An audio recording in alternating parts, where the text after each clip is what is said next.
Hello friends, welcome back my YouTube channel MS maths, जहां मैं upload करता हूं IIT JAM and BSc mathematics से related video lectures.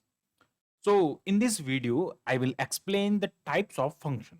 Function of one variable की series में हम देखेंगे types of one variable, types of a function. तो फंक्शन के टाइप जो होता है वन वन फंक्शन और onto function, there are two types of function. But उससे पहले हमको मोनोटोनिक फंक्शन क्या होता है उसके बारे में थोड़ा सा नॉलेज होना चाहिए। तो हम सबसे पहले इसका थोड़ा सा ज्ञान ले लेंगे और फिर हम आगे बात करेंगे वन वन फंक्शन क्या होता है, ऑन टू फंक्शन क्या होता है। मोनोटोनिक फंक्शन दो टाइप के होते हैं, एक होता है मोनोटोनिक इंक्रीजिंग फंक्शन और एक होता है मोनोटोनिक डिक्रीजिंग फंक्शन। अब अगेन इसमें दो और टाइप्स होते हैं, वो होते हैं स्ट्रिक्टली इंक्रीजिंग फंक्शन और इंक्रीजिंग फंक्शन, और एक होता है strictly decreasing and decreasing function. तो इनमें हम डिफरेंस देखेंगे कि क्या डिफरेंस होता है, वो हम थोड़ा सा यहाँ पे देख लेंगे। क्या होता है कि अगर हमारे पास में कोई x1 और x2 इस टाइप से वैल्यू है, जो इसमें x1 लेस देन x2 है एंड fx1 जो है वो लेस देन इक्वल fx2 है for every x1 and x2 belongs to D, कोई सेट है जिसको डोमेन कहते हैं। ओके, अब इसको देखो यहाँ पे होता क्या है। हम ऐसा कंसीडर करते हैं कि मान लीजिए अगर मैं कोई कांस्टेंट फंक्शन लेता हूं। ओके, कांस्टेंट फंक्शन अगर मैंने लिया इस टाइप से, ये जो फंक्शन है इसको हम कांस्टेंट फंक्शन कहते हैं। क्या मतलब है कि F X is equal to अगर ए हो जाता तो इसको हम क्या कहते हैं, कांस्टेंट फंक्शन कहते हैं। अब ये इंक्रीजिंग फंक्शन है। क्यों है इंक्रीजिंग? क्योंकि यहाँ पे वैल्यू 1 है, यहाँ पे 2 है, यहाँ पे 3 है, 4 है, वैल्यू इंक्रीज कर रहा है। ओके, इस टाइप से इंक्रीज, इसके साथ साथ में भले इसकी वैल्यू कांस्टेंट है पर हम उसको इंक्रीजिंग फंक्शन कहेंगे। This is not strictly increasing, ये इंक्रीजिंग है, स्ट्रिक्टली इंक्रीजिंग नहीं है।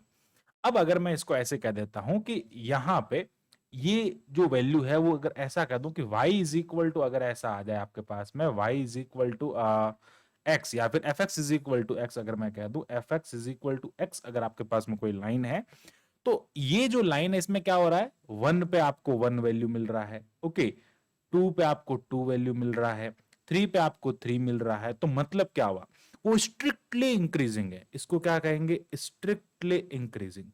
ये स्ट्रिक्टली इंक्रीज कर रहा है, इसको कहते हैं स्ट्रिक्टली इंक्रीजिंग, है ना, मोनोटोनिक, है ना, स्ट्रिक्टली मोनोटोनिक इंक्रीजिंग।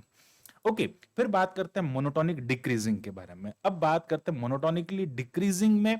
सबसे पहले अगर मैं कह दूं कि ऐसा अगर आपके पास में कोई हो जाए, जैसे अगर मैं कहूं आपके पास में कोई ऐसा फंक्शन आ जाए और उस फंक्शन में ऐसा हो, ये आगे बढ़ रहा है फिर डिक्रीज हो रहा है, ओके, फिर आगे बढ़ रहा है और फिर डिक्रीज हो रहा है, ओके, फिर आगे बढ़ रहा है और फिर डिक्रीज हो रहा है।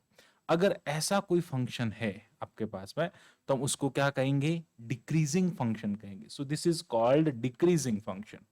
ओके, सो ये एक डिक्रीजिंग फंक्शन होगा। बट स्ट्रिक्टली डिक्रीजिंग की अगर मैं बात करूं, जैसे जो लॉग का फंक्शन होता है यार, लॉग का फंक्शन जो होता है ना, वो लॉग का कर्व जो होता है वो इस टाइप से होता है। अगर कोई लॉग की बात करें तो ये क्या हो गया, स्ट्रिक्टली स्ट्रिक्टली डिक्रीजिंग हो गया।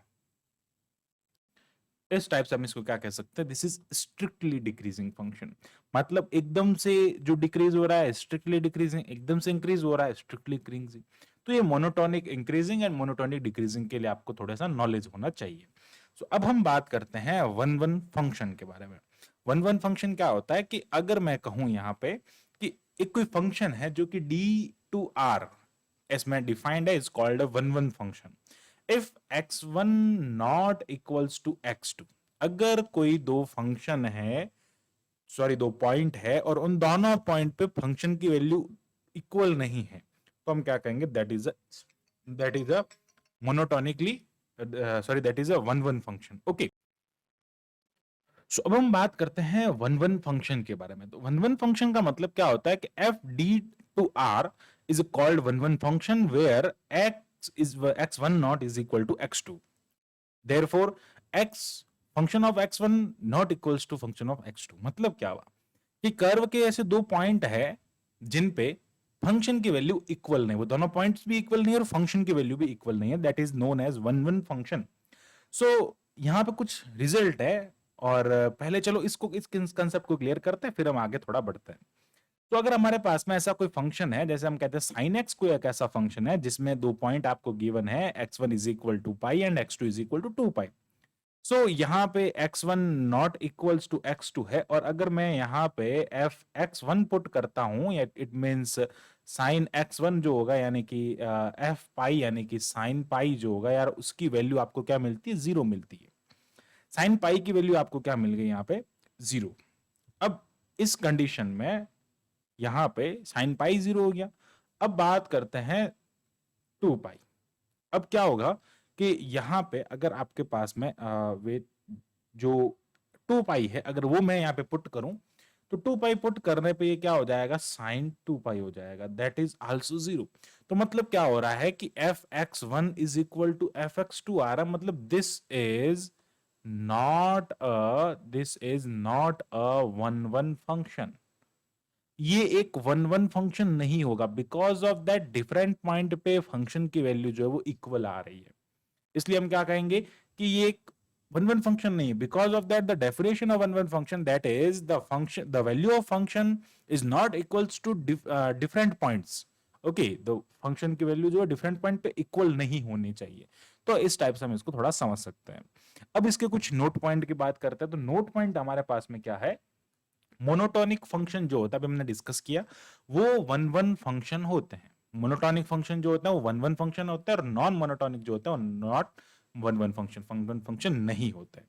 दूसरा हम इसको ऐसे भी चेक कर सकते हैं कि अगर आपके पास में कोई फंक्शन है और उसका डिफरेंशिएशन अगर हम करते हैं F dash x that is greater than 0 और F dash x is less than 0, it means function is one one function. ऐसे इसको चेक किया जाता है, पर जनरली हम जो है वो इसको ग्राफ से चेक करेंगे बाय ट्रिक। अब हम ट्रिक से देखते हैं कि कौन वन वन फंक्शन है और कौन वन वन फंक्शन नहीं है। फॉर एग्जाम्पल हम एक एग्जाम्पल लेते हैं कि आपके पास में एफ एक्स जो है वो ई टू द पावर एक्स है, दिस इज एक्सपोनेंशियल फंक्शन। अब जो एक्सपोनेंशियल जो फंक्शन होता है उसका कर्व जो होता है वो कुछ इस टाइप का कर्व होता है, ये ऐसा इसका कर्व होता है। अब क्या करते हैं कि यहां पे आपको क्या करना है कि एक्स एक्सिस के पैरेलल एक लाइन लेना है। एक्स एक्सिस के पैरेलल एक लाइन लेना है जो कि उस कर्व को एट मोस्ट वन कट करे। कितना कट करे, वन कट उस कर्व को करना चाहिए। तो अगर मैं यहां से इसको एक्स एक्सिस के पैरेलल अगर कोई लाइन ना ड्रॉ करता हूं तो एटमोस्ट वन पॉइंट पे तो उसको कट करेगा ही करेगा। ओके, अब एटमोस्ट दो से वन से ज्यादा भी कर सकता है, पर एटमोस्ट ना उस सॉरी एक ही कट करना चाहिए, वन से ज्यादा कट नहीं, एक ही कट उस कर्व पे करना है। अब ये तो आगे कैसे चलता है, ऐसे आगे चलता है, लेकिन इस कर्व को ये और कहीं कट नहीं करेगा, सिर्फ एक एक ही पॉइंट पे इसको कट करेगा। सो ये वन कट होगा, इसका एक ही कट होगा। इट मीन्स हम क्या कहेंगे कि ये ई टू द पावर एक्स का कर्व हो गया। तो ये जो फंक्शन होता है वो कैसा होता है, वन वन फंक्शन होता है। ओके, अगर मैं बात करूं साइन एक्स की, जैसा हमने अभी देखा कि साइन एक्स जो है वो वन वन फंक्शन नहीं है। साइन एक्स जो है वो यहाँ पे हमने देखा कि वन वन फंक्शन नहीं है। अब हम उसको देख लेते हैं जरा। तो अगर मैं यहाँ पे ड्रॉ करूं कि मान लीजिए कि ये ऐसे आपके पास में एक वाई एक्सिस हो जाएगा और ये एक्स एक्सिस हो जाएगा। अब साइन एक्स का जो ग्राफ होता है वो कैसा होता है, साइन एक्स का ग्राफ कुछ इस टाइप का होता है। साइन एक्स के ग्राफ की बात करता है तो वो ऐसा होता है। ओके, अब अगर एक्स एक्सिस के, वेट एक सेकेंड, अब अगर मैं एक्स एक्सिस के पैरेलल अगर कोई लाइन ड्रॉ करता हूं मान लीजिए, तो वो क्या कर रहा है, इसको बहुत सारी जगह पे कट कर रहा है। एक्स एक्सिस के पैरेलल क्या कर रहा है, एटमोस्ट नहीं, एक जगह पे नहीं कर रहा, बहुत सारी जगह पे कट कर रहा है। सो this is not a mono one one function, ये एक वन वन फंक्शन नहीं होगा। इस टाइप से हम सीधा सा इसको समझ सकते हैं। तो क्या कहेंगे, not a one one function, ये एक वन वन फंक्शन नहीं होगा। बिल्कुल सिंपल सा है, आप ग्राफ से पहचान सकते हैं कि कौन वन वन है और कौन वन वन नहीं है। अब बात करते हैं इसके second type, onto function के बारे में। अब ये जो ऑन टू फंक्शन होता है ना यार, वो किस पे डिपेंड करता है, को डोमेन पे डिपेंड करता है। को डोमेन का मतलब क्या, ये होता है डोमेन और ये होता है को डोमेन। जब भी आपको इस टाइप से कोई फंक्शन डिफाइन होता है तो उसका मतलब है कि आगे जो लिखा होता है वो लिखा होता है डोमेन और पीछे जो लिखा होता है वो होता है को डोमेन। अगर ऐसा आपके पास में कोई फंक्शन है तो हम क्या करेंगे, उसको चेक कैसे करेंगे, आइए देखते हैं। तो a function which is onto or not onto, that is depends upon को डोमेन। किस पे डिपेंड करेगा, को डोमेन कैसा है वो उस पे डिपेंड। फॉर एग्जाम्पल अगर आर जो है वो -1 to 1 है और फंक्शन आपको साइन एक्स दिया हुआ है, तो यार जो साइन एक्स का जो कर्व होता है वो कैसा होता है हम उसको देखते हैं। तो यार साइन एक्स का जो कर्व होता है वो किस टाइप से होता है, यहाँ पे इस टाइप से इसका कर्व होता है। Okay, this is the curve of sine x. अब अगर यहाँ पे मैं बात करूं कि ये हाईएस्ट वैल्यू इसकी 1 होती है और जो लोएस्ट वैल्यू होती है वो कितनी होती है -1। मतलब ये क्या हो गया कि 1 और -1 के बीच में लाई करता है। क्या मतलब है सिंपल सा इसका कि ये 1 और -1 के बीच में लाई करता है। यहाँ पे इसकी वैल्यू जो होती है वो 1 और -1 और -1 के बीच में होता है। मतलब इसका डोमेन क्या है -1 to 1। तो यार ये क्या हो जाएगा ये हो जाएगा एक ऑन टू फंक्शन। क्या हो जाएगा एक ऑन टू फंक्शन हो जाएगा। बट अगर ऐसा अगर कह दूं यहाँ पे कि फंक्शन आर टू आर और एफ एक्स जो है वो आपको गिवन है साइन एक्स, तो इस कंडीशन में this is not onto function because of that R to R real value, सारी रियल वैल्यू उस पर ये डिपेंड, ये फंक्शन डिफाइन ही नहीं होता। डिफाइन किस पे होता है? Only 1 to -1। तो ये चीजें आपको थोड़ी सी ध्यान रखनी चाहिए। तो इस कंडीशन में ये एक ऑन टू फंक्शन नहीं होगा। अब चेक कैसे करते हैं कि कौन ऑन टू है और कौन ऑन टू नहीं है? तो हम इसको भी एक ग्राफ से और ट्रिक से समझने की कोशिश करते हैं। तो यहाँ पे देखते हैं, इसको समझते हैं कि check onto function by curve. Curve से हम इसको कैसे समझेंगे? If graph of function intersects to each line which is parallel to x axis and contain in codomain, then function is onto function। At least one cut यहाँ पे होना चाहिए। At least, at most नहीं, एटलीस्ट। उसमें एटमोस्ट मतलब उसमें एक ही होना चाहिए था और इसमें कम से कम एक होता है, 2 हो सकता है, 3 हो सकता है, कोई फर्क नहीं पड़ता, पर एटलीस्ट वन कट होना जरूरी है। एक एग्जांपल लेता हूं यहाँ पे। तो सिंपल सा हम यहाँ पे देखते हैं कि फंक्शन हम लेते हैं e⁻x और वो उसका जो डोमेन जो है वो क्या है? 0 to इनफाइनाइट। अब ऐसा अगर हमारे पास में डोमेन है तो इसका ग्राफ जो होता है वो ऐसा ग्राफ होता है। अब अगर यहाँ पे इसको हम कट करते हैं तो एटमोस्ट इस 0 to 1 में सारी लाइन को क्या कर जाता है? कट कर जाता है। 0 to 1 में, ओके, 0 to 1 में क्या कर जाता है? सारी लाइन को कट कर जाता। इट मींस ये क्या हो जाएगा?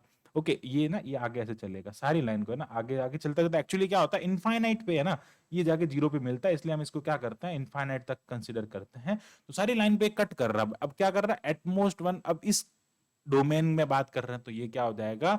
ऑन टू फंक्शन हो जाएगा। तो एफ एक्स जो होता है, नहीं, एक्सपोनेंशियल फंक्शन जो होता है वो 1 भी होता है और ऑन टू भी होता है। अब जैसे एक और बात कर लेते हैं, अगर हमारे पास में F X is equal to 4x² आ गया, तो यार ये जो 4x² है वो कर्व कैसे बनेगा उसको थोड़ा देखते हैं। यहाँ पे इसका जो कर्व बनेगा ना वो इस टाइप से बनेगा। यहाँ पे इसका जो कर्व बनेगा वो कुछ इस टाइप से कर्व बनेगा। Okay wait,